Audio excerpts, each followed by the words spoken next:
Welcome, in front of me is a Samsung Galaxy S20, and today I will show you several tweaks and tricks that you can do on this device. Now, more precisely, there's going to be 11 of them. And jumping straight to it, we're going to begin with the gesture navigation, which on the newer devices from Samsung, it's significantly improved from what they were previously offering. So to get started, let's go into the settings and then display. And from here, let's find navigation bar right here, and you'll have the two options. You have the navigation buttons or the full screen gestures. Now when you go into full screen gestures, you can see that it automatically puts that little bar, kind of like a pill from Apple. You can also go into more options right here, and I would advise on increasing the back gesture sensitivity if you're using the screen protector that is on here, because when you're trying to slide back, you'll be kind of catching your finger on the screen protector, and it's not the best, I guess, feeling for such a device. So with this being on high, you can actually swipe from just like not the little edge, so you won't have to catch on the screen protector. And also you still have the old Samsung quotation mark gesture navigations, which were just buttons substituted for like these bars, and you still had to swipe up instead of just tapping on it. So this is, in my opinion, trash. This is good. So the way this works, if you're not familiar with it, you swipe up to go home, swipe and hold to go into reset, and swipe from either side of the screen to go back. So we're going to start off with the back button. You can see that there's a little arrow that appears. So when it appears, you can swipe it and it goes back. Swipe up to go home, and swipe up and hold to open up a reset, as you can see. Like so. So I just cleared this.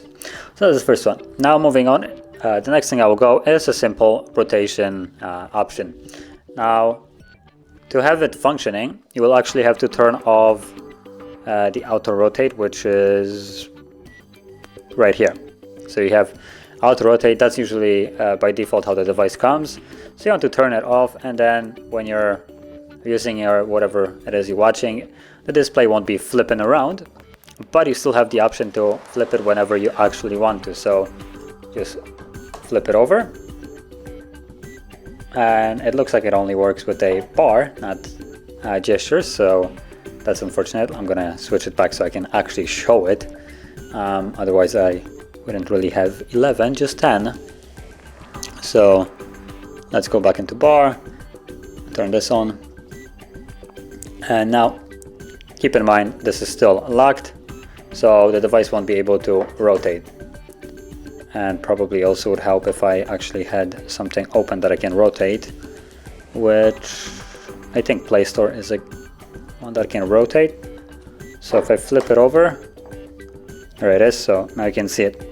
It pops up with this little rotate icon, and after a moment it disappears if you don't tap it. So just do it again so you can get a look. So when it's normally in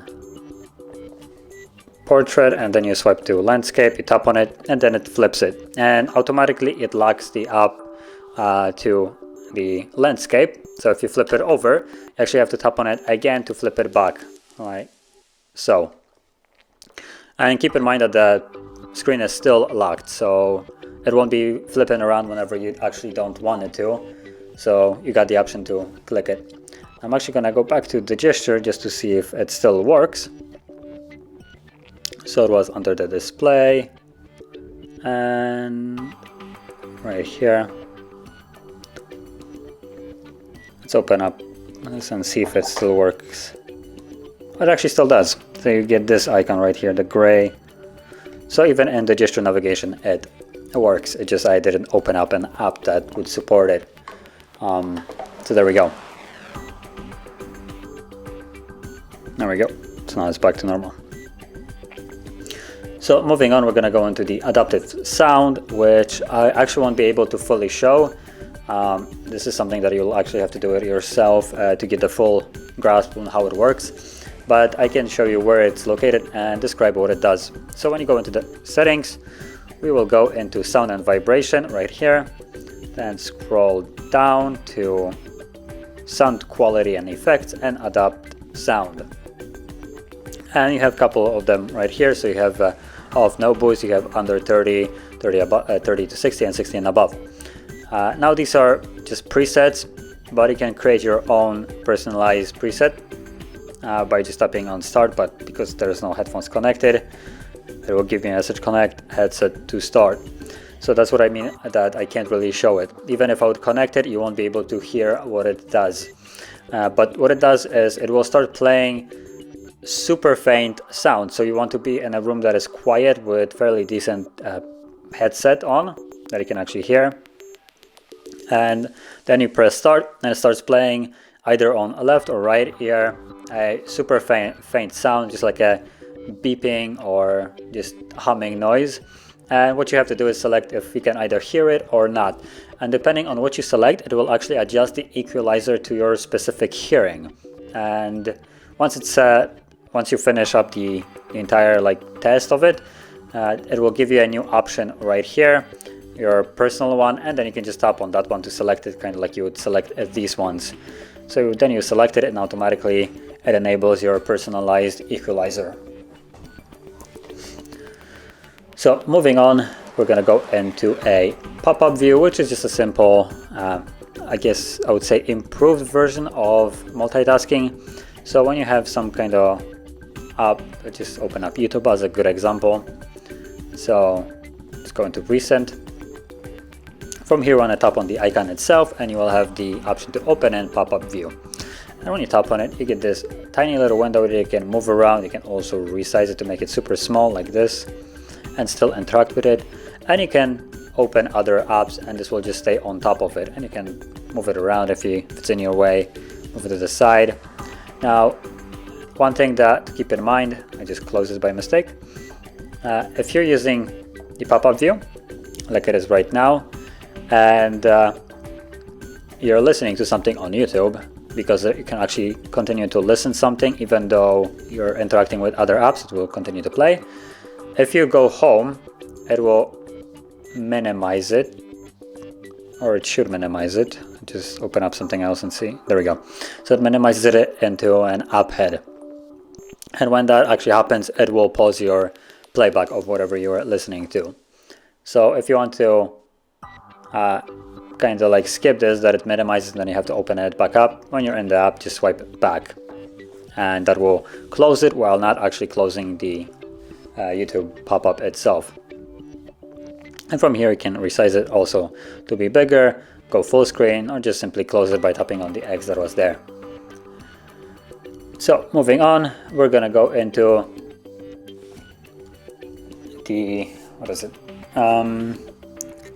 allowing you to basically lock an app from being closed. So it will basically be continuously loading in the background and it will not kind of fade, just to save on performance and also your RAM.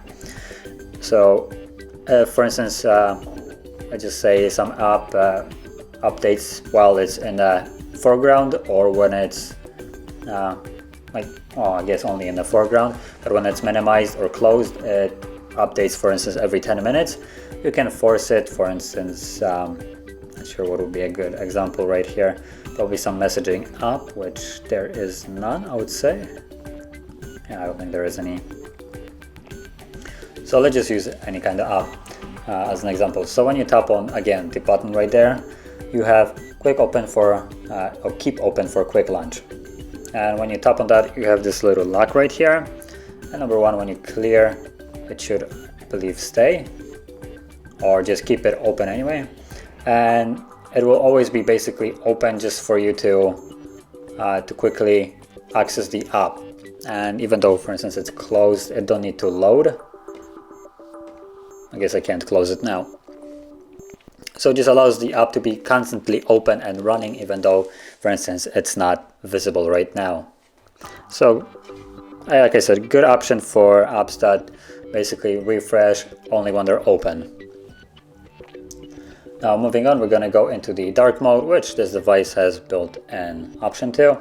So let's go into the settings, display, and you have it on top right here, so you can choose between light or dark, and it automatically changes it.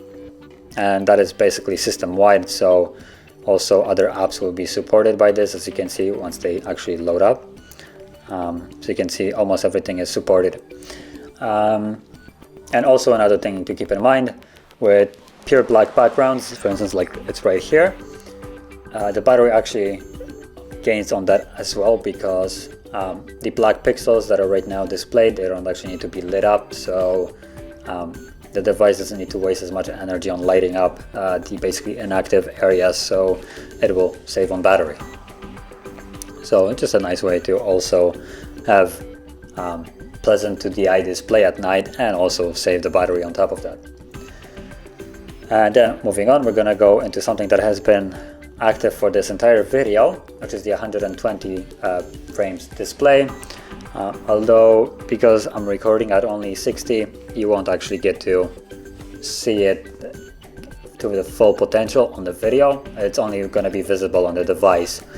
So it's basically all the key part of this display, which is the high refresh rate of the display. And to enable it, you would go into the display, and it's right here. I'm going to switch it to light just right here. High refresh rate right here, and by default it's going to be set to 60,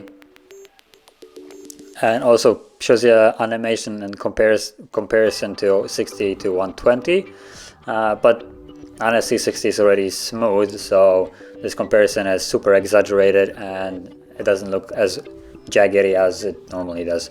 But when you switch to 120 and tap on apply, basically everything becomes butter smooth. The display looks so nice. Sadly, like I said, it's not very visible on the camera because it's only recording at 60, so basically it will look like this would normally look like.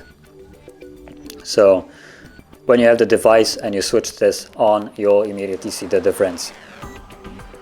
Okay, so moving on, we're gonna go into the resolution, which is another option that is a little bit lower. So screen resolution, and by default it's set to full HD, so you can see 2400 by 1080, but you can change it to the 1440p, stop on OK, and now the image will be sharper. So yeah, now it also changes the resolution right here, or actually locks it, so you can't use, it looks like you can't use the 60 frame or 120 frames with the higher resolution. But you have the option right here to change it up if you wish to. Okay, so moving on, we're gonna go into the again the display section, so display mode, and I actually by accident tapped on it. So you have the, or was it, screen mode right here, and right now I have set to natural, but by default it's set to vivid, so it looks like this. Now some colors, in my opinion, on the vivid look a little bit too unreal, so like the oranges, they almost look like they're glowing. I'm not sure if that's how you would be perceiving this, but in my opinion it's just way too saturated and exaggerated on that. So natural seems to be more accurate representation of how the real world oranges actually look like, in my opinion. And I have a couple other ones that can just switch between. Now keep in mind that vivid does look nice when it doesn't actually need to represent some already bright objects. So like oranges and grapefruits are, well, relatively bright, while aurora borealis, well, seems a little bit faint, and with the vivid it actually just adds way more color to it and it looks more vivid, like the mode states. And you can also right here make it a little bit warmer or colder. Basically what it does is just adds either orange color or bluish color depending on which spectrum you go. So nice. And the last thing that I wanted to show is something that I find very useful, which is the notification panel, for you to be able to pull it from anywhere on the screen. So normally when you pull down you get the up tray, and you pull up and you also get up tray. So no matter which way you pull up, you always get the up tray, and you can actually switch it up. So when you pull down, it will pull down the notification panel as though you were pulling it right from the top, but you don't actually have to do it from the top now. So let's go into the settings, and then we're gonna go into, again, display, and from here we're gonna find home screen. So home screen right here, and swipe down for notification panel. You have it right here. Enable that, and now we can go back, and I'm just gonna swipe as low as I can, and you can see that it opens up the notification panel. So as long as you have space to swipe down, it will open up the notification panel, so you don't have to reach all the way to the top when you're holding the phone and do some finger gymnastics to reach there. And this is especially helpful when you're using a bigger device than the S20, like S20 Plus, significantly bigger than this, and it will help you dramatically. But this would be all 11 tweaks that I had, and if you found any of them helpful, don't forget to hit that like button, and thanks for watching.